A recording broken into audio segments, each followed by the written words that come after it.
ಓಂ ಶಾಂತಿ. ಇಂದಿನ ದಿನಾಂಕ 29/6/2026. ಪ್ರಾರ್ಥ ಮುರುಳಿ ಬಾಪ್ತಾದ ಮಧುಬನ. ಮಧುರ ಮಕ್ಕಳೇ, ತಮ್ಮನ್ನು ತಾವು ಆತ್ಮನೆಂದು ತಿಳಿದು ಆತ್ಮನೊಂದಿಗೆ ಮಾತನಾಡುತ್ತೀರೆಂದರೆ ಹೂವಿನಿಂದ ಸುಗಂಧ ಬರುತ್ತಿರುತ್ತದೆ. ದೇಹಾಭಿಮಾನದ ದುರ್ಗಂಧವು ಬಿಟ್ಟು ಹೋಗುತ್ತದೆ. ಪ್ರಶ್ನೆ: ತಮ್ಮ ಸುವಾಸನೆಯನ್ನು 4 ಕಡೆ ಹರಡುವಂತಹ ಸತ್ಯವಾದ ಹೂವು ಅಥವಾ ಪತಂಗ ಯಾರಾಗಿದ್ದಾರೆ? ಉತ್ತರ: ಯಾರು ಅನೇಕರನ್ನು ತಮ್ಮ ಸಮಾನ ಸುವಾಸನಯುಕ್ತ ಹೂವನ್ನಾಗಿ ಮಾಡುತ್ತಾರೆಯೋ ಅವರೇ ಸತ್ಯ ಹೂಗಳಾಗಿದ್ದಾರೆ. ಶ್ರೀಮತದಂತೆ ನಡೆದು ಪರಂಜ್ಯೋತಿಯ ಮೇಲೆ ಬಲಿಹಾರಿಯಾಗುವವರು ಬದುಕಿದ್ದರೂ ಸತ್ತಂತಿರುವವರೇ ಸತ್ಯವಾದ ಪತಂಗಗಳಾಗಿದ್ದಾರೆ. ಅಂತಹ ಹೂಗಳಿಂದ ಸ್ವತಃ ಸುವಾಸನೆಯು 4 ಕಡೆ ಹರಡುತ್ತದೆ. ಗೀತೆ: ಮಹಾಸಭೆಯಲ್ಲಿ ಜ್ಯೋತಿ ಬೆಳಗಿತು. ಓಂ ಶಾಂತಿ. ಮಧುರಾತಿ ಮಧುರ ಆತ್ಮಿಕ ಪತಂಗಗಳೇ, ಗೀತೆಯನ್ನು ಕೇಳಿದ್ದೀರಿ. ನೀವು ಮಕ್ಕಳನ್ನು ಪತಂಗವೆಂದಾದರೂ ಹೇಳಿ, ಹೂವೆಂದಾದರೂ ಹೇಳಿ, ಎರಡೂ ಒಂದೇ ಮಾತಾಗಿದೆ. ತಮ್ಮನ್ನು ತಾವು ಕೇಳಿಕೊಳ್ಳಿ. ನಾವು ಸತ್ಯವಾಗಿ ಬಲಿಹಾರಿಯಾಗುವಂತಹ ಪತಂಗಗಳಾಗಿದ್ದೇವೆಯೇ ಅಥವಾ ಸುತ್ತು ಹಾಕಿ ಹೋಗುವವರೇ? ಪರಂಜ್ಯೋತಿಯನ್ನು ಮರೆಯುವುದಿಲ್ಲ ತಾನೆ. ಮತ್ತೊಂದು, ಎಲ್ಲರೂ ತಮ್ಮನ್ನು ತಾವು ಕೇಳಿಕೊಳ್ಳಿ. ನಾವು ಎಲ್ಲಿಯವರೆಗೆ ಹೂಗಳಾಗಿ ಜ್ಞಾನದ ಪರಿಮಳವನ್ನು ಹರಡುತ್ತಿದ್ದೇವೆ, ನಮ್ಮಂತೆಯೇ ಎಷ್ಟು ಹೂಗಳನ್ನು ಮಾಡಿದ್ದೇವೆ. ತಂದೆಯಂತೂ ಜ್ಞಾನ ಸಾಗರನಾಗಿದ್ದಾರೆ. ಅವರ ಸುವಾಸನೆಯಂತೂ ಎಷ್ಟೊಂದಿದೆ ಎಂದು ನೀವು ಮಕ್ಕಳು ತಿಳಿದಿದ್ದೀರಿ.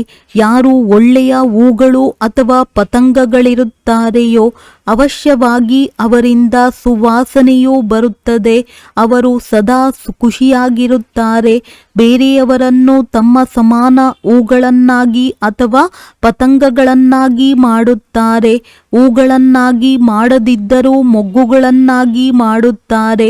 ಯಾರು ಬದುಕಿದ್ದರೂ ಸತ್ತಂತಿರುತ್ತಾರೆಯೋ ಅವರೇ ಸಂಪೂರ್ಣ ಪತಂಗಗಳಾಗಿದ್ದಾರೆ. ಬಲಿಯಾರಿಯಾಗುತ್ತಾರೆ ಅಥವಾ ಈಶ್ವರನ ಮಕ್ಕಳಾಗುತ್ತಾರೆ. ಯಾವುದೇ ಸಾಹುಕಾರನು ಬಡವನ ಮಗುವನ್ನು ದತ್ತು ಮಾಡಿಕೊಳ್ಳುತ್ತಾರೆಂದರೆ ಆ ಮಗುವಿಗೆ ಸಾಹುಕಾರನ ಮನೆಗೆ ಬಂದ ನಂತರ ಅವರನ್ನೇ ತಂದೆ ತಾಯಿಯಾಗಿ ನೆನಪು ಮಾಡುತ್ತಾರೆಯೇ ಹೊರತು ಬಡ ತಂದೆ ತಾಯಿ ನೆನಪಿಗೆ ಬರುವುದಿಲ್ಲ. ನಮ್ಮ ತಾಯಿ ಬಡವರಾಗಿದ್ದರೆಂದು ತಿಳಿದಿರುತ್ತದೆ. ಆದರೆ ಸಾಹುಕಾರ ತಂದೆ ತಾಯಿಯನ್ನು ನೆನಪು ಮಾಡುತ್ತಾರೆ, ಏಕೆಂದರೆ ಅವರಿಂದ ಧನ ಸಿಗುತ್ತದೆ. ಸಾಧು ಸನ್ಯಾಸಿಗಳೆಲ್ಲರೂ ಮುಕ್ತಿಧಾಮಕ್ಕೆ ಹೋಗುವ ಸಾಧನೆಯನ್ನೇ ಮಾಡುತ್ತಾರೆ. ಎಲ್ಲರೂ ಮುಕ್ತಿಗೆ ಹೋಗಲು ಪುರುಷಾರ್ಥ ಮಾಡುತ್ತಾರೆ. ಆದರೆ ಮುಕ್ತಿಯ ಅರ್ಥವಂತೂ ತಿಳಿದಿಲ್ಲ. ಕೆಲವರು ಜ್ಯೋತಿಯು ಜ್ಯೋತಿಯಲ್ಲಿ ಲೀನವಾಯಿತೆಂದು ತಿಳಿಯುತ್ತಾರೆ. ಕೆಲವರು ನಿರ್ವಾಣಧಾಮಕ್ಕೆ ಹೋಯಿತೆಂದು ತಿಳಿಯುತ್ತಾರೆ. ನಿರ್ವಾಣಧಾಮಕ್ಕೆ ಹೋಗುವುದನ್ನು ಜ್ಯೋತಿಯಲ್ಲಿ ಲೀನವಾದರೆಂದು ಹೇಳಲು ಸಾಧ್ಯವಿಲ್ಲ. ನಾವು ದೂರ ದೇಶದ ನಿವಾಸಿಗಳಾಗಿದ್ದೇವೆಂದು ನೀವು ತಿಳಿದಿಲ್ಲ. ಈ ಕೊಳಕು ಪ್ರಪಂಚದಲ್ಲಿದ್ದು ಏನು ಮಾಡುವುದು? ಯಾರಾದರೂ ಸಿಕ್ಕಿದರೆಂದರೆ ಅವರಿಗೆ ಇದು ಮಾಡಲ್ಪಟ್ಟಿರುವ ಡ್ರಾಮಾ ಆಗಿದೆ ಎಂದು ನೀವು ತಿಳಿಸಬೇಕು. ಸತ್ಯಯುಗದ ನಂತರ ತ್ರೇತಾಯುಗದ ಸಂಗಮವಾಗುತ್ತದೆ. ಇದನ್ನೂ ಸಹ ತಿಳಿದಿದ್ದೀರಿ. ಈ ಯುಗವು ತಿರುಗುತ್ತಿರುತ್ತದೆ ಮತ್ತು ಕಲ್ಪವು ಸುತ್ತುತ್ತಿರುತ್ತದೆ. ಮನುಷ್ಯರು ತಿಳಿದಿರುವಂತೆ ತಂದೆಯು ಯುಗ ಯುಗದಲ್ಲಿ ಬರುವುದಿಲ್ಲ. ಯಾವಾಗ ಎಲ್ಲರೂ ತಮೋಪ್ರಧಾನರಾಗಿ ಬಿಡುತ್ತಾರೆ, ಕಲಿಯುಗದ ಅಂತ್ಯವಾಗಿ ಬಿಡುತ್ತದೆ, ಆಗ ಕಲ್ಪದ ಸಂಗಮದಲ್ಲಿ ನಾನು ಬರುತ್ತೇನೆಂದು ತಂದೆಯು ತಿಳಿಸುತ್ತಾರೆ. ಯುಗವು ಪೂರ್ಣವಾದಂತೆಯೇ ಕಲೆಗಳು ಕಡಿಮೆಯಾಗುತ್ತಾ ಹೋಗುತ್ತದೆ. ಈಗಂತೂ ಪೂರ್ಣ ಗ್ರಹಣ ಹಿಡಿದು ಬಿಟ್ಟಿದೆ. ಆಗ ನಾನು ಬರುತ್ತೇನೆ. ನಾನು ಯುಗಯುಗದಲ್ಲಿ ಬರುವುದಿಲ್ಲ. ತಂದೆಯು ಕುಳಿತು ಇದನ್ನು ಪತಂಗಗಳಿಗೆ ತಿಳಿಸುತ್ತಾರೆ. ಪತಂಗಗಳಿಗೆ ನಂಬರ್ ವಾರ್ ಇರುತ್ತಾರೆ. ಪತಂಗಗಳಲ್ಲಿಯೂ ಕೆಲವರಂತೂ ಬಲಿಯಾರಿಯಾಗುತ್ತಾರೆ, ಕೆಲವರು ಸುತ್ತು ಹಾಕಿ ಹೊರಟು ಹೋಗುತ್ತಾರೆ.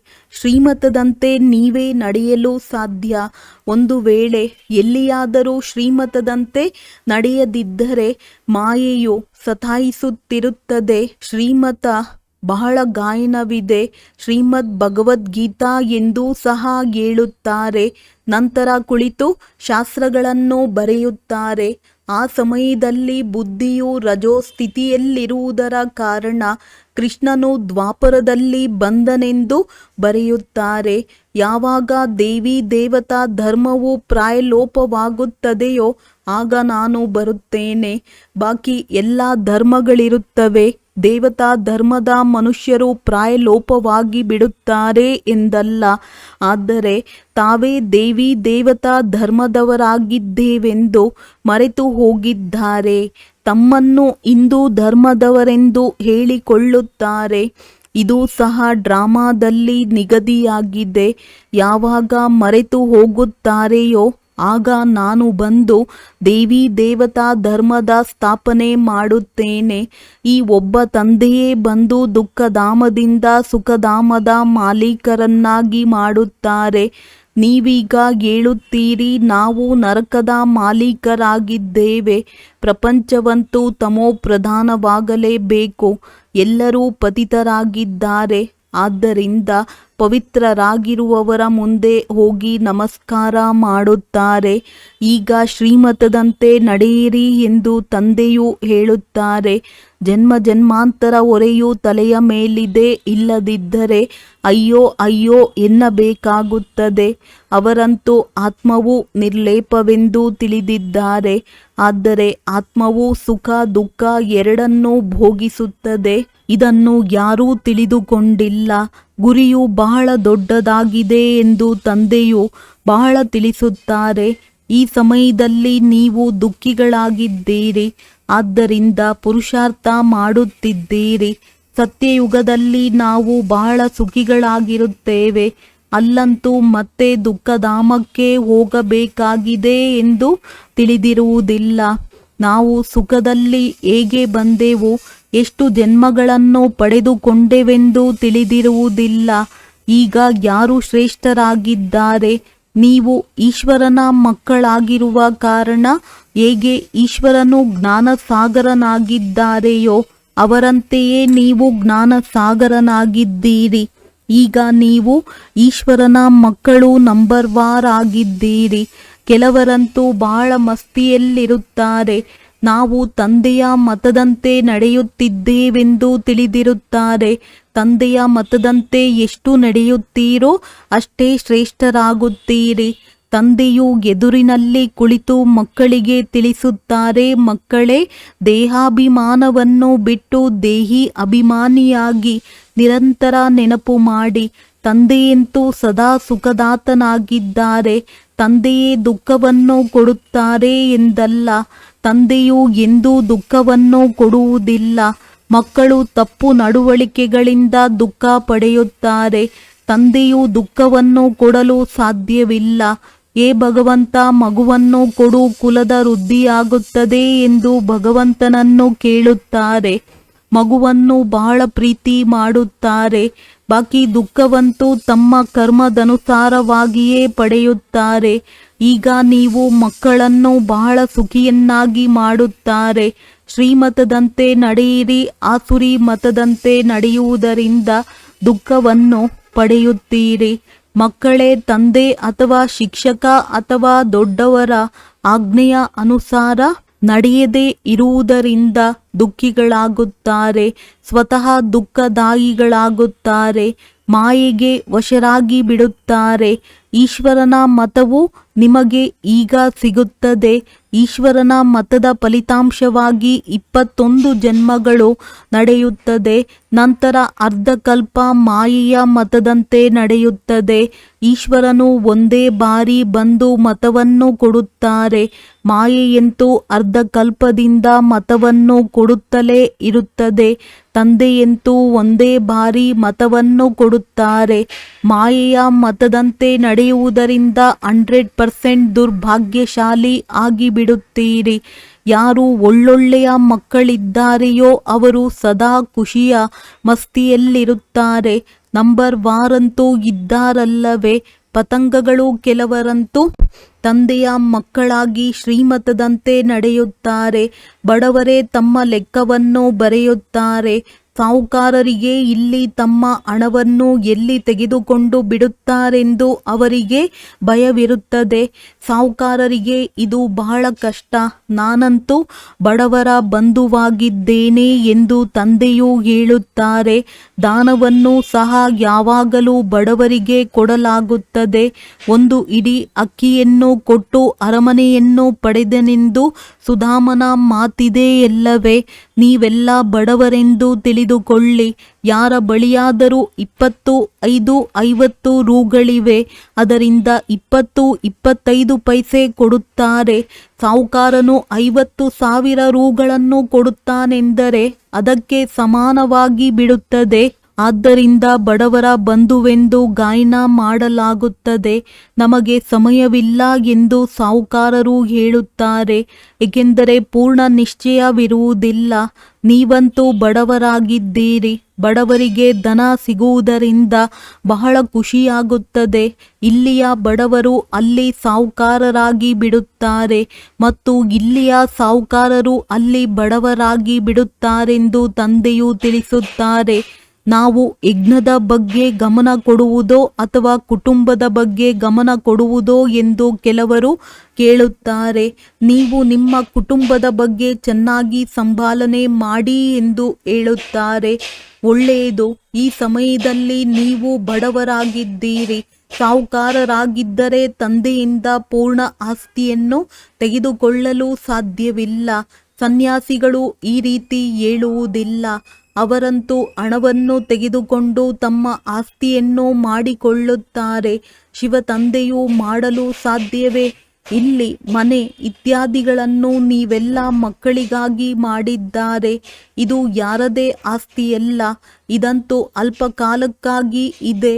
ಏಕೆಂದರೆ ಅಂತ್ಯಕಾಲದಲ್ಲಿ ಮಕ್ಕಳು ಬಂದು ಇಲ್ಲಿರಬೇಕಾಗುತ್ತದೆ. ನಮ್ಮ ನೆನಪಾರ್ಥವೂ ಸಹ ಇಲ್ಲಿಯೇ ಇದೆ. ಅಂದ ಮೇಲೆ ಕಡೆಯಲ್ಲಿ ಎಲ್ಲರೂ ಬಂದು ಇಲ್ಲಿ ವಿಶ್ರಾಂತಿಯನ್ನು ಪಡೆಯುತ್ತಾರೆ. ತಂದೆಯ ಬಳಿ ಯಾರು ಯೋಗಯುಕ್ತರಾಗಿರುತ್ತಾರೆಯೋ ಅವರೇ ಓಡಿ ಬರುತ್ತಾರೆ. ಅವರಿಗೆ ತಂದೆಯ ಸಹಾಯವೂ ಸಿಗುತ್ತದೆ. ತಂದೆಯ ಸಹಾಯವೂ ಬಹಳ ಸಿಗುತ್ತದೆ.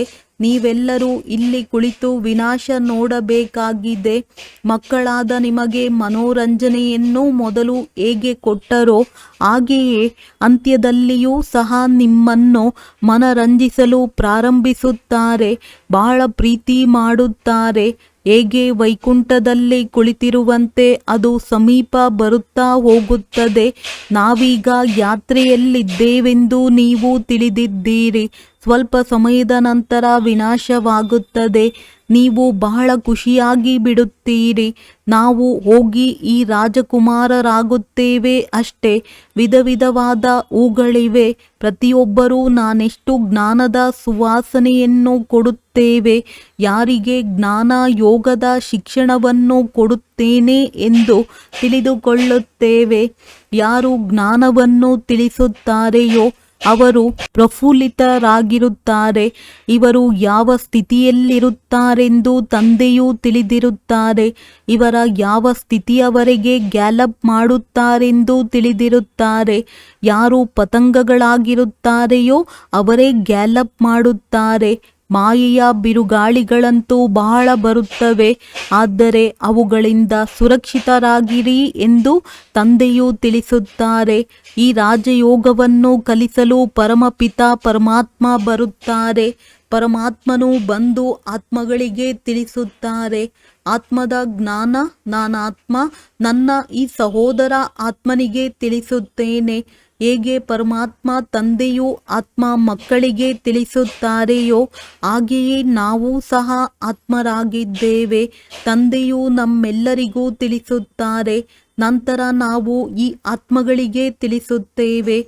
ಆದರೆ ಈ ಆತ್ಮತನದ ನಿಶ್ಚಯವಿಲ್ಲದ ಕಾರಣ ತಮ್ಮನ್ನು ತಾವು ಮನುಷ್ಯನೆಂದು ತಿಳಿದುಕೊಂಡಿದ್ದಾರೆ. ನಾನು ಪರಮ ಆತ್ಮನು, ನೀವು ಆತ್ಮಗಳೊಂದಿಗೆ ಮಾತನಾಡುತ್ತೇನೆ, ನೀವಾತ್ಮಗಳು ಕೇಳುತ್ತೀರಿ. ನೀವು ದೇಹಿ ಅಭಿಮಾನಿಗಳಾಗಿ ಯಾರಿಗೆ ತಿಳಿಸುತ್ತೀರೆಂದರೆ ತಕ್ಷಣ ಬಾಣ ನಾಟುವುದು. ಒಂದು ವೇಳೆ ದೇಹಿ ಅಭಿಮಾನಿಯಾಗಿರದಿದ್ದರೆ ಧಾರಣೆಯಾಗಲು ಸಾಧ್ಯವಿಲ್ಲ. ಇದು ಬಹಳ ದೊಡ್ಡ ಗುರಿಯಾಗಿದೆ. ನಾನಾತ್ಮನು ಈ ಅಂಗಾಂಗಗಳಿಂದ ಕೇಳುತ್ತಿದ್ದೇನೆಂದು ಬುದ್ಧಿಯಲ್ಲಿರಬೇಕಾಗಿದೆ. ನಾವಾತ್ಮಗಳೊಂದಿಗೆ ತಂದೆಯು ಮಾತನಾಡುತ್ತಿದ್ದಾರೆ. ತಂದೆಯ ಆದೇಶವಾಗಿದೆ, ಅಶರೀರಿ ಭವ, ದೇಹಾಭಿಮಾನವನ್ನು ಬಿಟ್ಟು ನನ್ನನ್ನು ನೆನಪು ಮಾಡಿ ಎಂಬುದು ಬುದ್ಧಿಯಲ್ಲಿರಬೇಕಾಗಿದೆ. ನಾನು ಆತ್ಮಗಳೊಂದಿಗೆ ಮಾತನಾಡುತ್ತೇನೆ ಹೊರತು ಶರೀರದೊಂದಿಗಲ್ಲ. ಆದರೆ ಇದರಲ್ಲಿ ಬಹಳ ಸೂಕ್ಷ್ಮ ಬುದ್ಧಿಯೂ ನಡೆಯುತ್ತಿರುತ್ತದೆ.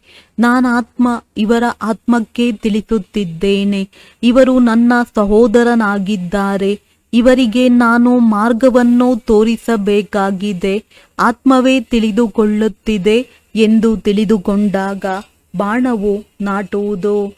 ದೇಹವನ್ನು ನೋಡಿ ಹೇಳುತ್ತೀರೆಂದರೆ ಆತ್ಮವು ಕೇಳುವುದಿಲ್ಲ. ಮೊದಲು ಈ ಎಚ್ಚರಿಕೆಯನ್ನು ತಮಗೆ ತಾವು ಕೊಟ್ಟುಕೊಳ್ಳಿ.